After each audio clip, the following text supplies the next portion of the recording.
2 days ago, I didn't think there was a chance in the world Matt Campbell was leaving Iowa State. Last night, I thought maybe 50-50, leaning towards he's going to stay. And now I just feel sick to my stomach.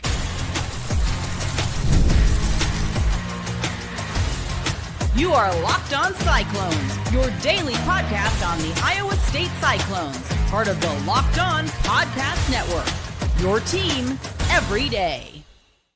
Welcome into Locked On Cyclones, part of the Locked On Podcast Network, your team every day, now the #1 sports podcast network. I'm your host, Nick Marovets. Thank you for making this your first watch or listen of the day. I appreciate it more than you know. Be sure to hit subscribe down below so we can prove once and for all that it is, in fact, a Cyclone state. Today, we're back talking more about Matt Campbell to Penn State because more news has come out. It certainly has escalated in the last 12 to 16 hours to a point where there was just no way I couldn't make a show about this. So I appreciate you coming by, listening to what I have to say. I want to know what you think. Let me know in the comments below or at Nick_Marv on Twitter. We're going to dive into a ton today. The reports, what does this look like for Iowa State coaches that I'm looking at, and just how real is this? Because as of this second, technically, the dotted line has not been signed. We'll cover that, though, at the very end of today's show.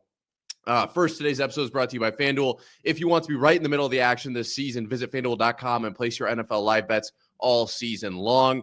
We're going to go ahead and start with the fact that this is very real. Okay, like I said, we'll get into potential for could this potentially be smoke or whatever at the end of today's show. But as of right now, this has picked up so much steam. There's so much smoke. It's hard to imagine that there isn't fire. This was first reported, I believe, by On3, but since then it's been picked up by just about everybody. ESPN, CBS, everybody's talking about the fact that Matt Campbell and Penn State are expected to finalize a deal. All right. They are apparently on the doorstep. They're finalizing terms to have Matt Campbell be the next head coach of the Nittany Lions. And I said this last night, this kind of blindsided me. I did not expect this to happen. Way back in early October, we had this conversation. It was relatively swift. We kind of moved on from it. And then I assumed, all right, we've been through this every single offseason. Basically, since Matt Campbell started seeing success, this is pretty standard operating procedure. Big time job. Who should we hire? Matt Campbell. Matt Campbell's like, no, I think I'm going to go ahead and stay here. We're building something. And then big time job goes, all right, we respect that. We're going to look for somebody else. Apparently, Penn State has circled back and they have thrown everything at Matt Campbell. And they have, I would assume, because they talked to him again and now they're finalizing a deal. There's no way that they came back with the same offer and Matt Campbell took it.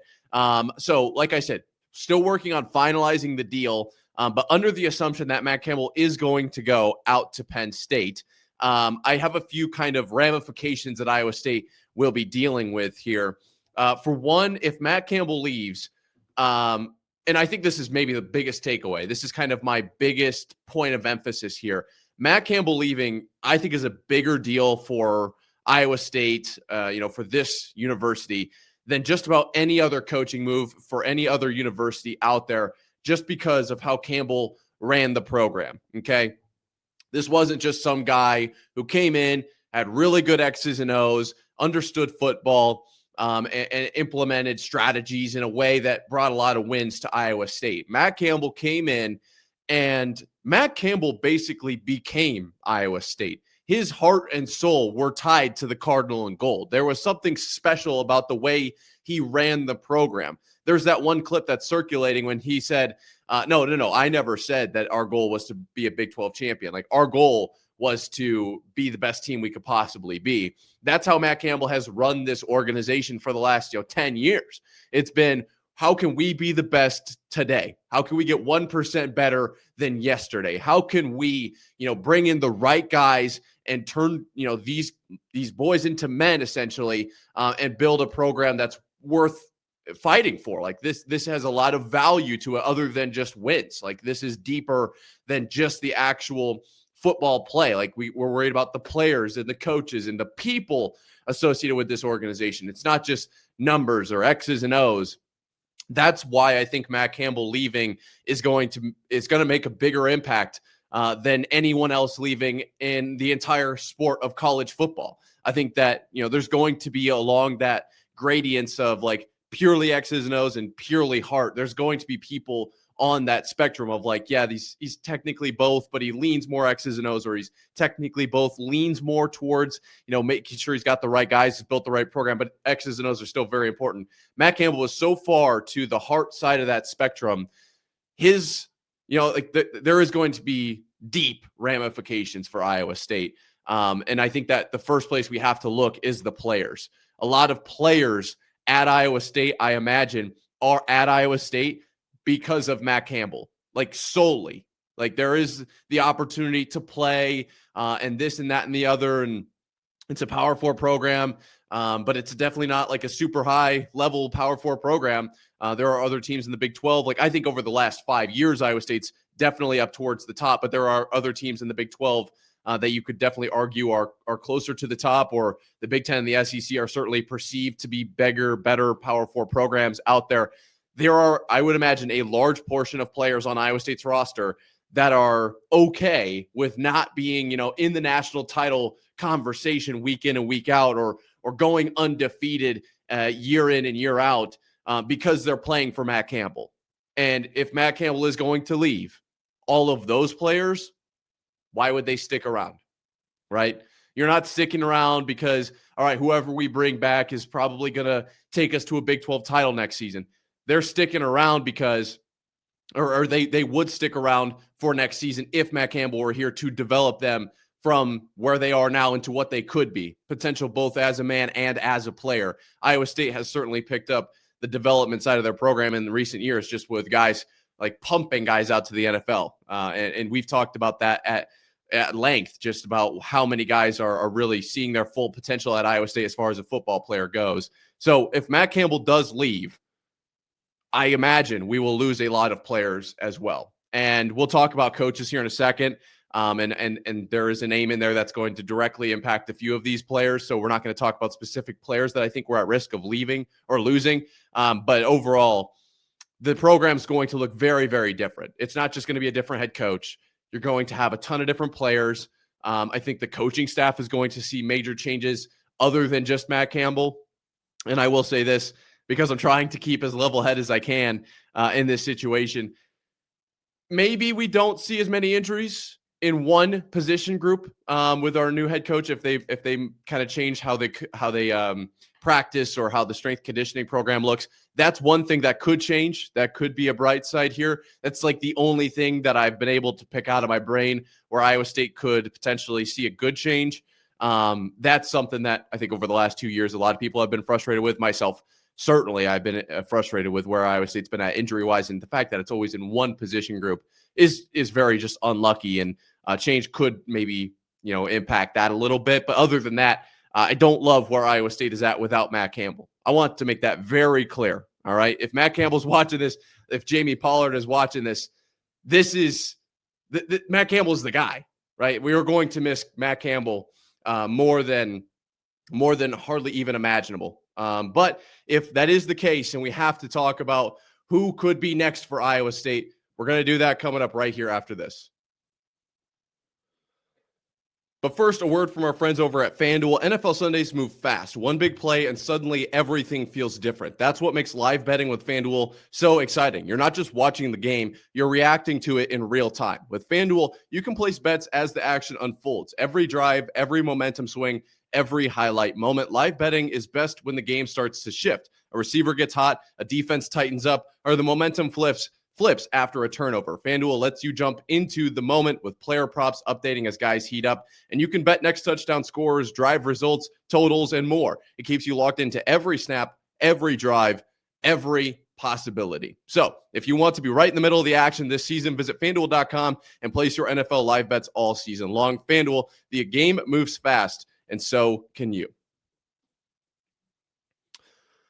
So we're going to have to break down who could be the next head coach of Iowa State football here at Locked On Cyclones, part of the Locked On Podcast Network, your team every day, now the #1 sports podcast network. I genuinely cannot believe that we're having this conversation. I really, the last 24 hours have been so crazy, but I do have a few names that I like personally. The list is quite long of who Iowa State could grab, I have a ridiculously long list of just names to target, but right now I have 5 in front of me that I think are a great fit for Iowa State. As great of a fit as you can have in this situation. And I will say, Iowa State really not in a great spot here. I don't know if there was a lot of anticipation that this could happen inside the building. Me personally, I did not see this coming at all. And I imagine that there was an element of that inside the building as well. And so there wasn't any preliminary interviews. There wasn't any conversation. Like, guys have been being snagged off the board, and Iowa State just assumed, yeah, we're going into next year with Matt Campbell. What do you mean? This is what we do. And now that might not be the case. So Iowa State definitely in a tough spot, but I do have a few names that I think Iowa State could do very well with. I think these coaches would fit for Iowa State in one way or another. The first name that I have is John Haycock. Bringing him from the inside, I think, is probably a smart move with where Iowa State is at. There are certainly coaches on the outside that I like, and a couple of those are here in this list. But bringing somebody in from the inside, I think, could be very beneficial to this team and the way that this program is run, understanding what the program is about. We're not seeing a huge culture shock. I think that'll help with retaining some of the players. And the other thing that I was thinking about is how good this defense played this season and last season, even when Iowa State, the defense got decimated with injuries. John Haycock was like, all right, guys, we don't have too much to worry about here. We're all dogs. We're all here to fight down in, down out. We are going to take on this challenge, next man up mentality. And the defense has been phenomenal for Iowa State this season. Considering what they've been through, they have played unbelievably well. And if he's able to do that with that unit, that's not just the player talent. That's the ability to coach, right? That is John Haycock, the coach, the human, running his program, running his defense in a way that, yeah, he's calling plays that put his players in positions to succeed, but he's also motivating them day in, day out, practice, after practice, recovery, wherever it is, pregame, halftime, postgame. He's getting everyone on the same page and basically making them fight for each other. Like the mentality that this defense has, it would have been so easy to just give up after all the injuries they went through. And the fact that they came together in the way that they did and the play that they put out on the field, he was my number one pick. Now, I don't know what exactly John Haycock is looking at for a future, but I would love to have John Haycock as the next head coach of Iowa State. I think that there is a lot there for the Cyclones. Another name that I came up with, and I put him at 2 on today's list, Anthony Becht. Okay. And as I mentioned in the first segment, some of these names are going to impact kind of recruiting. I think John Haycock is really great for bringing in a lot of the guys who were in this last season, having a large amount of retainment.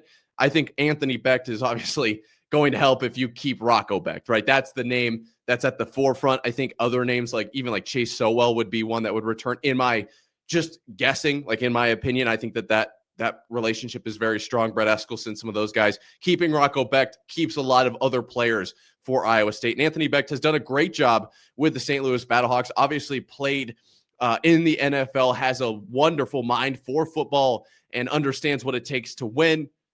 And then in the XFL and the UFL, he's gone 7-3, 7-3, 8-2. That's pretty good. That is, I mean, we've seen the ability to win games from Anthony Becht. I actually really like that. I think that he also understands kind of the mentality that Iowa State works with.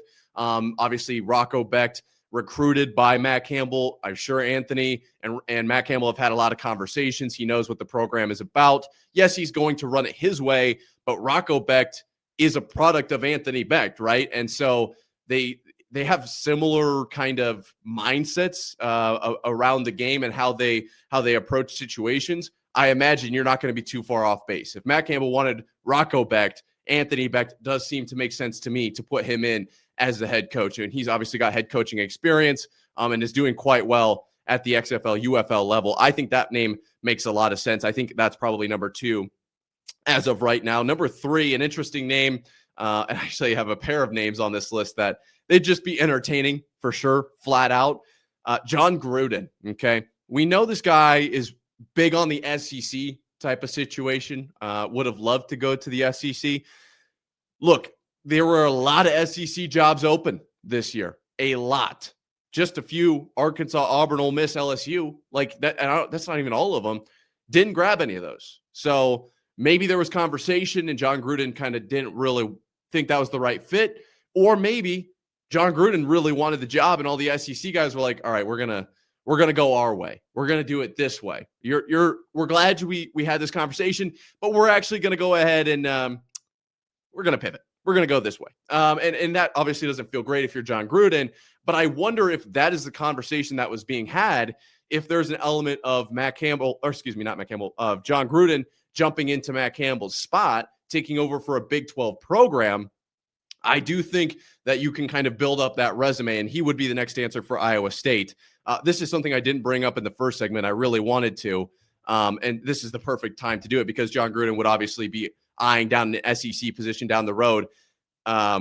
If Jamie Pollard and Iowa State cannot keep Matt Campbell, who can they keep? Right? That is a major question mark for me. And I think it opens up the reality where Iowa State is essentially a stepping stone program, because Matt Campbell was here to build this program.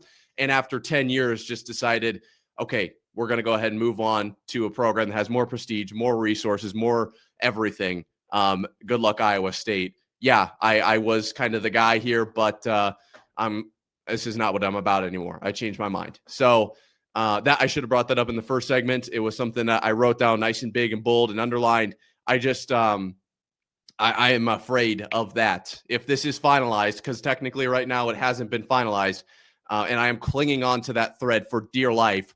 I am afraid of what Iowa State becomes as a program from now on, as far as coaches jumping in and right back out.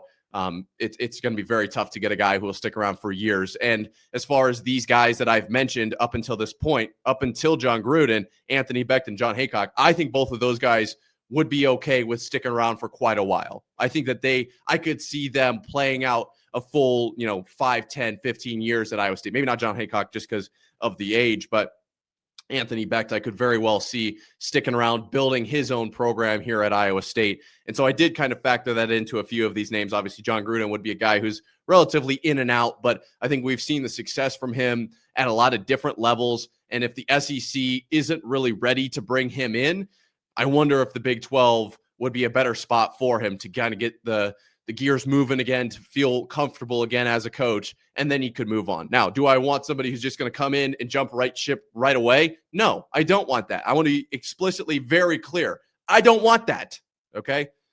But he's on my list. Next up, this name I love. This name was thrown around as a joke, and I actually don't hate it. Mike Gundy. Okay, not saying he's a perfect fit. The culture is not there. Same thing with John Gruden, though. All right, it's going to be really tough to find a guy who is similar to Matt Campbell. I think the two at the top of this list, John Haycock, Anthony Becht, probably very close. It's going to be tough with the way that college football is right now to find another Matt Campbell. And so then when I was thinking about that, I immediately jumped into maybe we don't. Do we look down a different avenue? Do we look down with college football changing? Do we change how we approach, recruiting and coaching and all of that? There's that possibility. And Mike Gundy would certainly be a change of pace. Had a lot of success at Oklahoma State. In the last few years, the wheels fell off, and that is something to keep in mind. I don't know what the relationship entirely looked like. I'd love to get a conversation in with Cody of Locked On Oklahoma State. I would love to learn more about that situation, and maybe that just is, the basically trauma response from all of this news. I don't know, but Mike Gundy would be entertaining. He would be a change of pace. It would be different. I wonder if he would, it's kind of like a contract year situation when you're looking at players in the NFL. They generally play well under or when they're about to make a new contract. If Mike Gundy's given a fresh chance, a fresh start, does he approach the job differently? With more enthusiasm or whatever, because I thought Mike Gundy was going to go to TV, but there's been a lot of conversation in the fact that he wants to stay in coaching and he would get to stay in the Big 12, a landscape that he's familiar with. Maybe he wants to move on, but I think Iowa State, I think it would make some sense. I think he's seen enough success over the last 20 years or whatever it's been, that Iowa State, I think they can handle that. And the last name that I have, I'm not as high on this name as some of the others, but Nate Scheelhaase, currently coaching with the Rams. Definitely a name to look at. Obviously, coached at Iowa State in the past, knows what the system is about. Great coach as well. It's fifth on my list. It's not a bad pick. I don't think Iowa State would fail if they hired Nate Scheelhaase, but I do like the four names above him more. I'm curious what you guys think. Are those your top five? I'm not saying this is my definitive top five. I'm just kind of taking a look at this moment in time, still trying to hold on to the fact that Matt Campbell could stay, but I'm curious what you guys think. What are your top five? Are my top five out of order? Let me know in the comments or at Nick_Marv. But as I said, technically, this hasn't been finalized.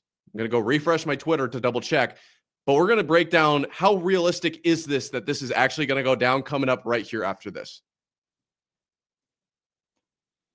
But first, a word from our friends over at Aura Frames. The holidays are officially here, which means gift hunting season is on.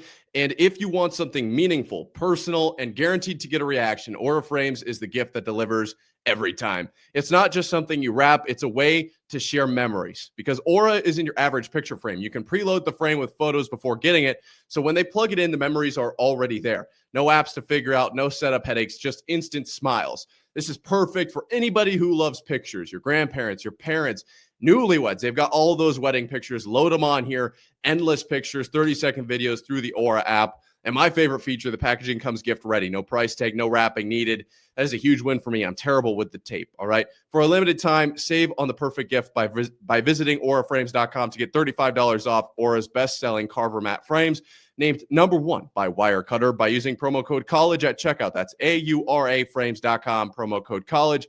This deal is exclusive to listeners, and frames sell out fast. So order yours today to get it in time for the holidays. Support the show by mentioning us at checkout. Terms and conditions apply.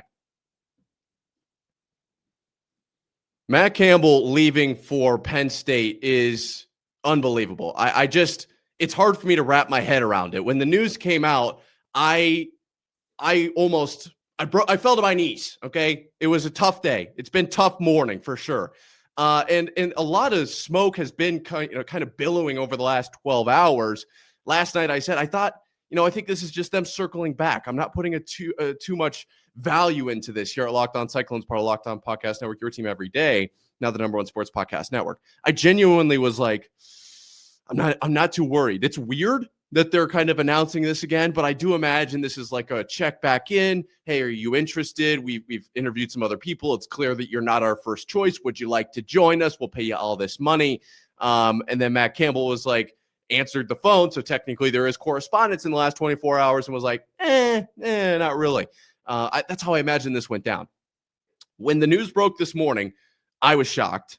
Because I didn't think this was very Matt Campbell. And then this piece of news came out from Shannon Earhart at KCCI saying that update from an Iowa State player. He told me the team just found out from social media that their head coach was expected to finalize a deal with Penn State per ESPN and CBS.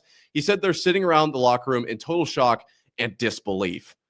And, when I saw this, I hate to say that a glimmer of hope kind of like flickered, right? There was definitely what was that light? Like was that their light at the end of the tunnel? Are we going to be okay? Because I just find it so hard to believe that Matt Campbell would do this. I genuinely think that Matt Campbell has a connection with these players. We've talked so much about how he treats the players and how he treats the organization and everything. I find it hard to believe that Campbell would get a call at like 6:00 at night, answer it, and then be like, you know what? Yeah, I'll come coach at Penn State. I'll tell all the Iowa State guys later. Go ahead and release it, whatever. I don't think that's how this would go down. I find it so hard to believe that he would leave all the players to be in shock and in disbelief. There would be no conversation had prior to this moment where Iowa State was also stunned by Matt Campbell's departure. So I do wonder if there is an element of this is Penn State releasing something to put pressure out there. And we'll get into why I think that could be in just a second. But looking at, the hire and Penn State, they need this hire. They absolutely need to hire Matt Campbell. Pat Kraft, Penn State AD, is struggling right now. They have been through names left and right. As I mentioned, Matt Campbell was not first on the list, and it looks ugly for Penn State. And they absolutely have to make this work. So releasing that information just to put some pressure out there makes some level of sense. I think it will backfire on Penn State, though. And I do feel good about the fact that the time between that report being released and now, the moment I'm recording this, has been quite long. Okay. I am maybe delusional. I will own that. Okay. I might be delusional. My heart rate has been at about 140 for the last few hours. Okay. I'm probably unnecessarily tied to this program. This wall behind me shows that. But I do think there is a chance that this was just thrown out there, and it feels like it should have been signed by now. They should have come to an agreement by now. Just by the way that these reports generally come out, it's like, hey, it's expected to be finalized. 45 minutes later, your new head coach. Expected to be finalized. Terms have been agreed upon. Like there's not a ton of time between those reports. There's been a lot of time here. So I feel hopeful that this might be just some sort of crazy push by Penn State, because Pat Kraft knows they absolutely need to hire somebody, and Matt Campbell does make sense for them.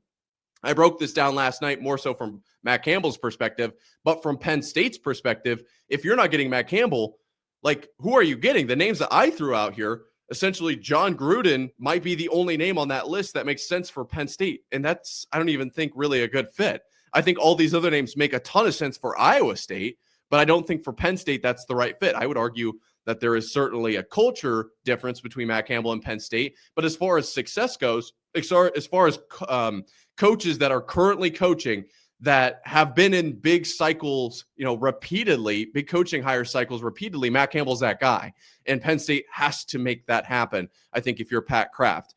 I took a look at how realistic is this from the money perspective, because obviously Matt Campbell was extended last December. From what I found, his buyout is only $2 million. So I don't think from a money perspective that Penn State's going to struggle to make that payment. And I don't know what his contract would end up being. But the reason I am relatively worried about this, other than there is hope, but there's also worry. It's a very much a yin yang situation here. And I'm trying my best to breathe. So I appreciate everyone for being here with me. And we're all in this together type of situation. If Penn State is really in this situation of letting all of these coaches kind of go prior to Matt Campbell, and this is essentially their last-ditch effort, they kind of have to throw everything at him. They kind of have to make this work. There has to be, instead of Matt Campbell in October being like, yeah, I'm going to want this and this and this, and Penn State's like, no, we're not going to do that. That doesn't sound like something we're going to do. We're going to find somebody else who won't ask us to do that stuff and will coach for us. Now that they're back to round two of negotiations, Matt Campbell's like, those things, 1, 2, 3 that I said, we're going to make those happen. And Penn State's like, all right, fine. We're going to make those happen. And then Matt Campbell says, yeah, I'm going to be paid this much and this much and this much, and I'm going to do this. What is Penn State going to say? No. Now they are basically forced to play Matt Campbell's game. And if Matt Campbell's getting more control and more money and more everything at Penn State, I can see the pull. If they're going to basically give him the keys to the kingdom like he has at Iowa State right now, to an extent, if not more, I can see where that pull would be. I would argue he's much more beloved at Iowa State. This is, I guess, my pitch. Everybody loves Matt Campbell at Iowa State. Okay. And if this ends up just being some propaganda push, everyone's going to move on from it. And they're going to remember how Matt Campbell stuck around, even though Penn State tried as hard as they possibly could. Every fan, every parent, every assistant coach, every buddy associated with Ames loves Matt Campbell. And I don't think you're going to get that same love if you don't see success in 4 years at Penn State. It's not going to be a whole thing the way Iowa State has run things here. I talked about this yesterday. People disagreed with me. Look what they did to James Franklin. All right. I understand he had up years, he had down years, but is Matt Campbell on the hot seat right now? That's what I ask you. Is Matt Campbell on the hot seat right now? Is he about to be fired from Iowa State for having an 8-win season? I ask you, because the answer is no. The answer is actually all of Cyclone Twitter is trying to get this guy to stay, because we know how great the program is with him here. So I don't want him to leave. I hope that this is smoke, no fire. But there is definitely a reality where Penn State just has to make it happen. And they do so because they have the resources, and it's their last chance. They have to make this happen. I'm curious what you guys think. Is this legit? How do you feel about this? If it goes through, are you thankful or are you upset with Matt Campbell? What are your coaches? Drop all of your thoughts. This is a safe space in the comment section down below or on my Twitter at Nick_Marv. I'm reading everything. I'm all over it looking for news today. I'm a mess. But I can't wait to be in this with every single one of you guys. Thank you so much for making it to this point in the episode. Be sure to hit subscribe down below so we can prove once and for all that it is, in fact, a Cyclone state. That being said, until next time, Cyclone fans, sayonara.